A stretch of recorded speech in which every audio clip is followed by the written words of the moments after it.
your arm? I finally stood up for all of us and told Miss Emily we should be given a proper lunch and not just what's left over from her Baja Fresh. She said I shouldn't raise my voice and pulled me really hard into the other room and my arm came out of its socket. Are you sure? Are you sure you didn't just sleep on it, Funny? Does this look like I slept on it, Funny? I'm gonna tell Mom. Mom! You are not going anywhere. I finally have a date with Miss Emily tomorrow, and I'm not gonna let you or anybody else get in my way until I have seen every inch of her naked. Do you even hear yourself? And what am I supposed to do about my arm? I'll just pop it back in. You most certainly will not. I need to go to a hospital. Ryan, is Stewie in there with you? Mom! We're in here, Lois. He's napping. Relax. I'm gonna pop it back in.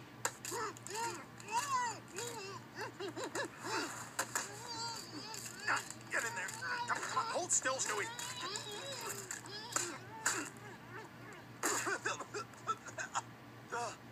I'm not saying I like pain, but I'm not saying I don't like it either.